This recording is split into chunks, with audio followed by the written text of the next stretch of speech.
Hey, it's Artzenin. I wanted to hop on here and give a very brief, well, maybe not brief. Let me back that up. It's going to be a more in-depth summary of what to expect. So VIP on our website is free, and that VIP is different from the Patreon subscription that Zion Studio is doing. Now, as an author, even though I'm still the producer of Zion Studio, I still have my author career and my content that I am pushing through Zion Studio. And when I was discussing with the project manager how she and I wanted to go about supporting Snapshot, we know Patreon's going to be the golden goose. But the VIP, believe it or not, is not a subscription that you pay on the website on top of Patreon. It is free.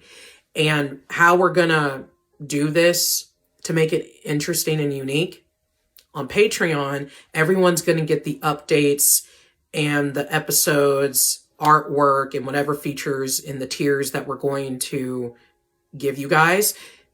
Obviously, if they're Patreon and they're supporting it, they are paying, they get it first.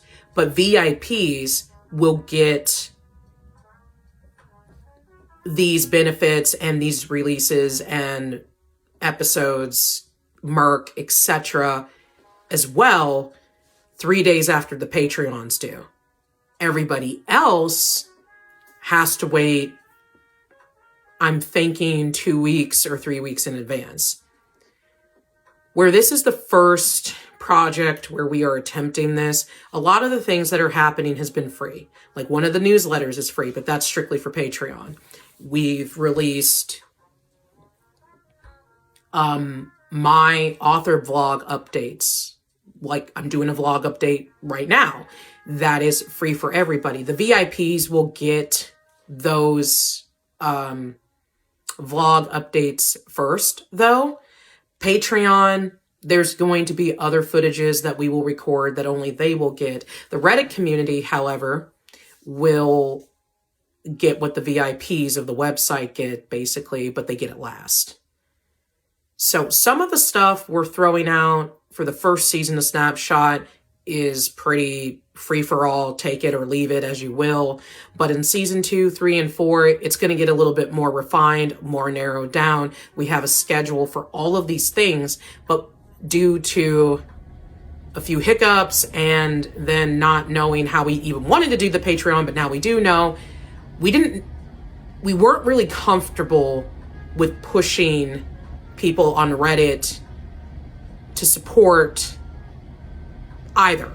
Whether VIP at the Velvet Rope, that's the VIP community on the website, or the Patreon community.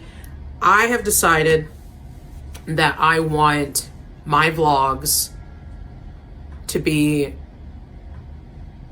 free. I mean, I'm the author, I created the stuff, I'm also the producer of the studio, and I'm the president of my company. I can do that.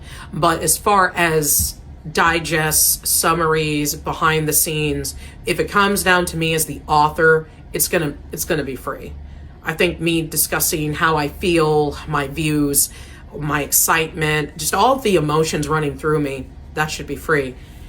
But there will be some footages behind the scenes where it's work related and where it's author related that, yes, Patreons will only get that video content. So for today, I want to just bring everybody up to speed where we're at. I am currently working between Something More and Snapshot. Something More is the prequel to Snapshot. And I have been working really hard on character journals. They're very, very important. If you all haven't read any of the character journals, you need to. I'm not going to waste time trying to backtrack in episodes in either seasons. There's 4 seasons, so I don't want to do a lot of backtracking. It's too hard. So the journals are helpful because they give you the inside and the background information to a character. And one of the characters that is really difficult to move right now is Cyril, the hunter. It has occurred to me that he didn't enter LGU like the other players.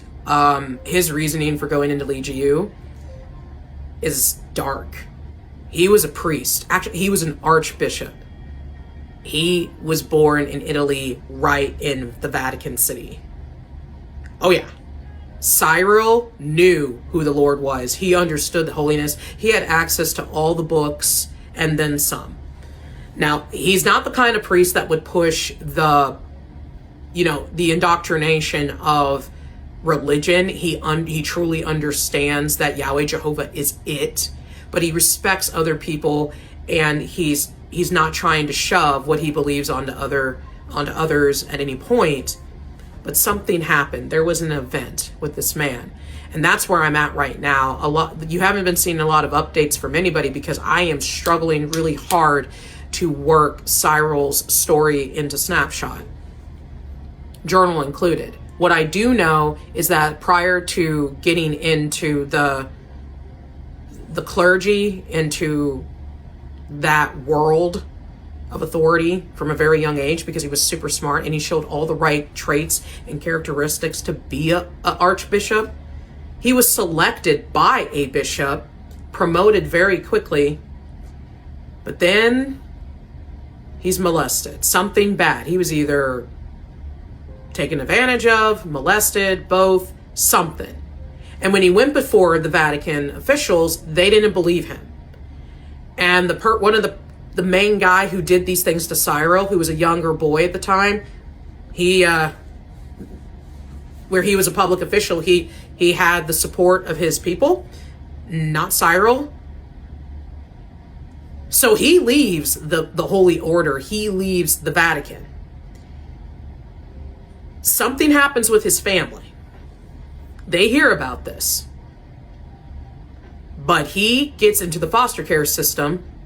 And when he tells the worker who tells the foster care people this is what happened to Cyril, they at first thought they could handle him and his trauma, his PTSD, and it didn't go over well. So what happens is he thought he had love from not just any group, not just any foster care, but Christians. Christians wounded him from the beginning. They praised him because he had the right skills, and then when he got into the organization, he gets abused, gets kicked out. His family is confessing that they're Christians, and then something happens. I don't know what it is, but I'll figure it out. And he's not with his family, so he's in foster care, goes into a foster Christian home. They didn't want him. They couldn't love him through that. He was too much. They were scared. So they put him in yet another foster home that claimed to be Christian, got abused there. And then the next home, and the next home, until finally he snaps. And he runs away. And he meets the game master of LGU. And she listens to his story. And she tells him about LGU, the rules, and what he can get away with in there. This is why Cyril is called the Hunter. Because he is specifically in LGU to complete certain missions for the game master, who will give him names. Every request that she wants him to do, if he fulfills it and does a good job, he'll get a name. And when he gets a name, it's the name of the people who hurt him. And then he goes out and he murders them. Of course it's wrong, but this is LGU. LGU is a game of elimination, but LGU is also a hitman organization as well. So he's hunting specifically the people who hurt him, including that dude in the Vatican, whoever that man was. And he gets away with it. He's stealth. He's good. And Deja, his queen, is going to look at her Joker in one of the seasons and be like, I know why I'm in LGU. Why are you here?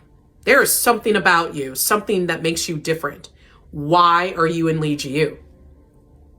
So when he tells her that he was a priest or an archbishop and everything that happened to him, he tells her he's in LGU because he couldn't wait for the justice that he knew would only happen in Revelation. So in Revelation, the saints are at the throne and they're asking Yahweh for the justice, the people who had been martyred and killed from the earth and done dirty by demons, Lucifer, people, etc.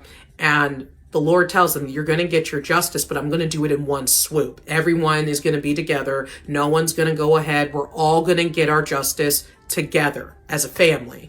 Cyril will tell Deja that he just did not agree with that policy and he couldn't wait. And Lijiu gave it to him right then and there. He knew it was evil. He knew it was wrong. He didn't care. He sold out to Lucifer, happily sold out to him because Lucifer gave him instant results. Instant. This is terrible. Deja, she was in Purity Vale, Oregon. She was raised in a somewhat Christian community. There was a church there, but it wasn't, overly the top, but he was from the Vatican. This guy, this man, came from a place of holiness, culture, and shoved it all away. And his other pet peeve, I think, is I know if the father had to turn away from Christ and he has to allow free will on both parts, I think Cyril, he's thinking, I understand that, but I wish he could have shown up for me in this way. I wish he could have delivered justice in that moment, but the Lord spares people. He wants them to repent. He wants them to come home. Even if they're bad people, he gives them the opportunity to repent. If the Lord destroyed every evil person when they did their first act, but he says they have the eternal gift of salvation that they can choose and have time to choose, but then he strikes down a human when they do the first bad thing at any age, young, old, then how could that human say that Yahweh Jehovah is a fair king?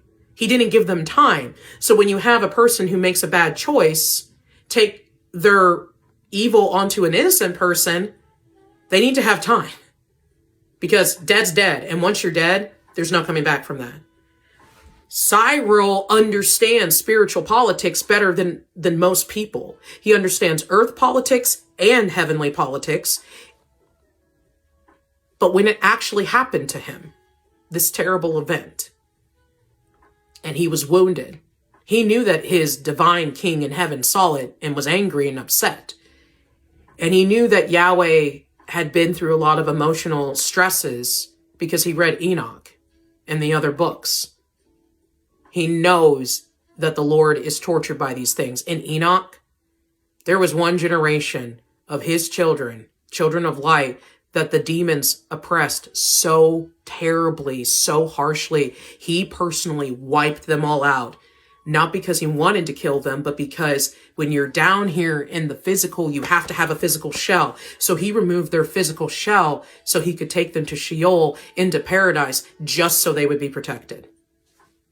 Because he couldn't take it anymore. Cyril gets it. But in the end, he just couldn't take that. He could not stomach that this terrible thing happened, and his king, because of the law of free will, had to let it happen.